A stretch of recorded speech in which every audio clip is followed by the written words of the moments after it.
इस वक्त मैं डॉक्स में हूं। सर, डॉक्टर दस्तूर ने पता लगा लिया है कि तौहीद इस वक्त डॉकयार्ड में है। आई सी। देखो, शर्मा को डॉक्स में भेज दो और तुम सीधा एयरपोर्ट चले आओ। Sir. SOS Mayday. This is flight 490. Flight 490. SOS Mayday. Mayday. लगता है हम सारे कंट्रोल्स खो चुके हैं। अब क्या करें सर? हम लोग आधा रास्ता तो पार कर ही चुके हैं। I think let's proceed towards Mumbai.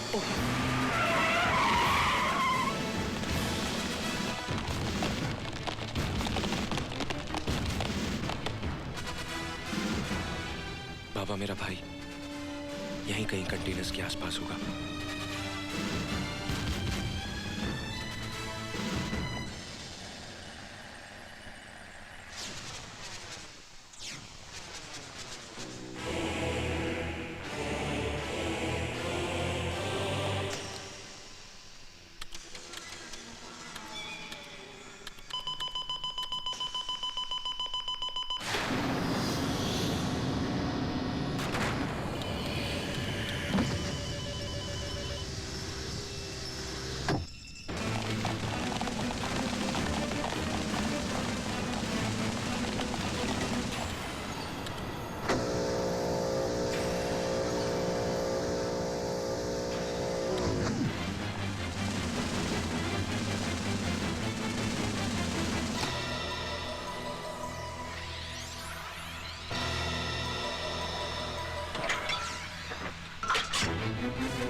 OPN 1613M यानी पाकिस्तानी प्राइम मिनिस्टर का खून हिंदुस्तान में।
मुझे खतरा लग रहा है। अभी लैंड करना डेंजरस हो सकता है। You're right, sir.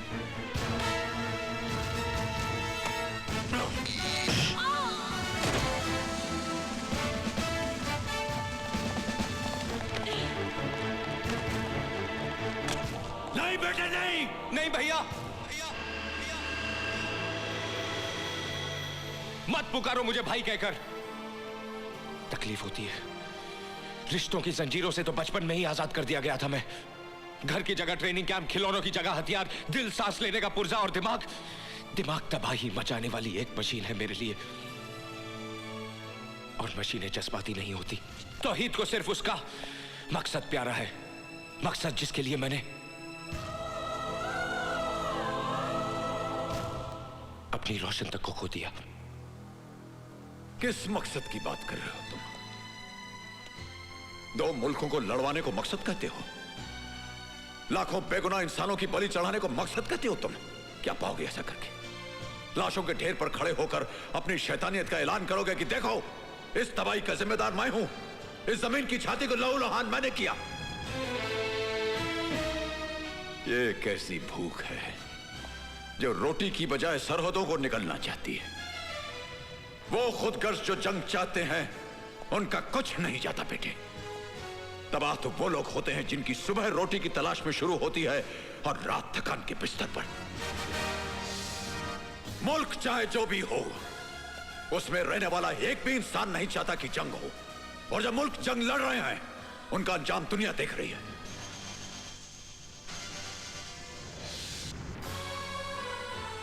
उनकी जमीनों पर अनाज नहीं, भूख उगती है।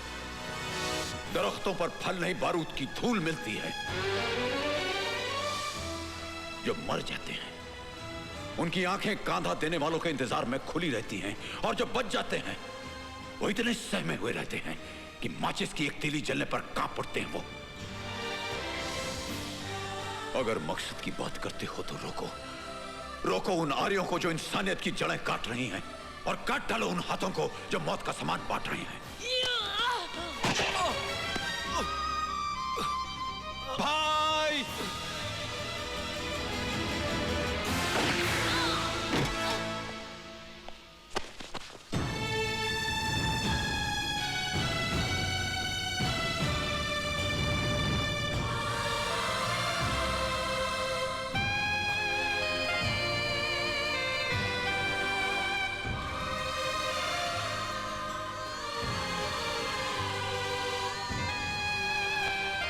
कौन हो तुम? तुम्हारा भाई।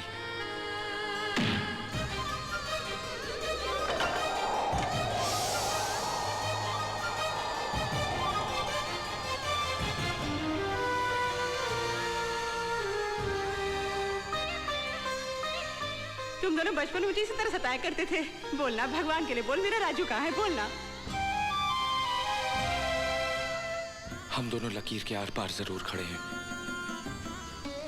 लेकिन हमारा मुल्क एक है, हमारा खून एक है, और वो औरत भी एक है जिसकी कोख से हम दोनों ने जन्म लिया।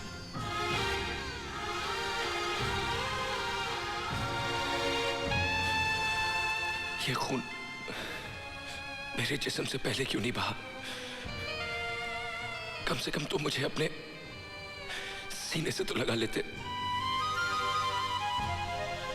तौहीद, ये मत समझ लेना कि तुम भाइयों के मिल जाने से हमारा मिशन अधूरा रह जाएगा।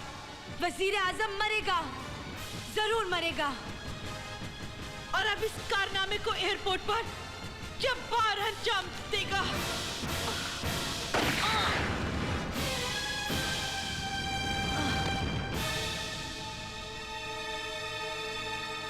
बचा लो बेटे, इन दोनों मुल्कों के करोड़ों इंसानों को बचा लो जो अमन और भाईचारा चाहते हैं। सन 47 में बंटवारे के खंजर से इस मुल्क की छाती पर एक लकीर खींच दी गई थी। अब वक्त आ गया बेटे कि उस जख्म को प्यार, मोहब्बत और दोस्ती के मरहम से भर दिया जाए। यह काम तुम नौजवान ही कर सकते हो, तुम ही कर सकते हो बेटे।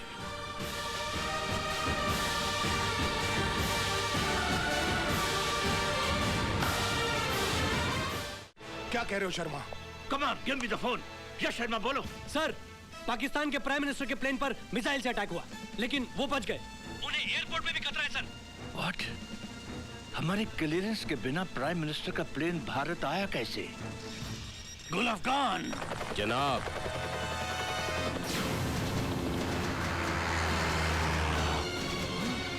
Oh my God!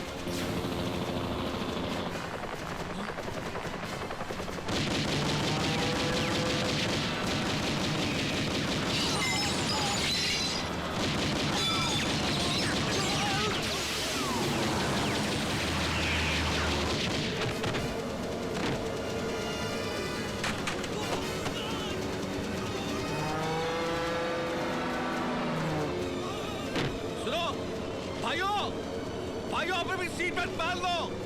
घबराने की जरूरत नहीं है, वही होगा जो खुदा को मंजूर होगा। वापस चलो।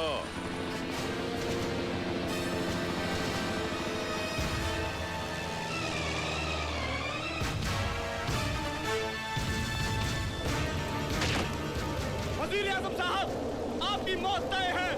अल्लाह हाफिज।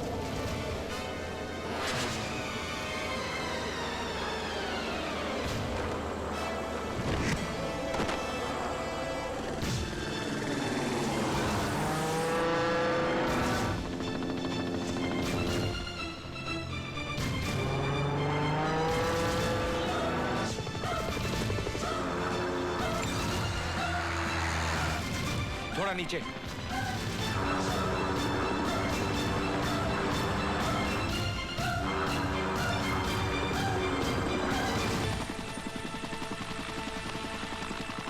भाई संभाल के।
सर आप फिक्र मत कीजिए, everything will be all right.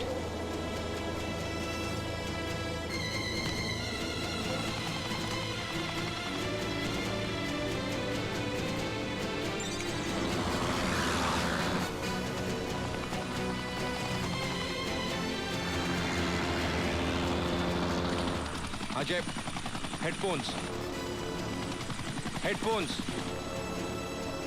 वजीर आजम के साथ ओल्ड मुंबई एयर स्ट्रिप पे लैंड करेंगे। You can hear me Ajay? गुल अफगान, गुल अफगान। What happened sir? वजीर आजम को लगता है तौहीद और अजय ने बचा लिया है। किल देम खुशबू लगा के। जो हुक्म जनाब। Commandos attack.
वापस चलो, नहीं तो मारे जाएंगे हम सब।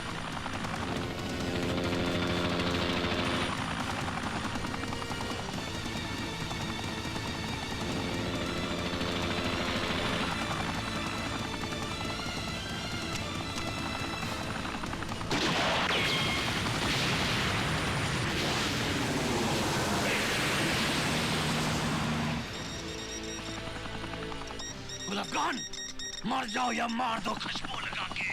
मेरी गोलियां खत्म हो गई हैं जनाब। हेलीकॉप्टर लेकर प्लेन में घुस जाओ। Let's go back.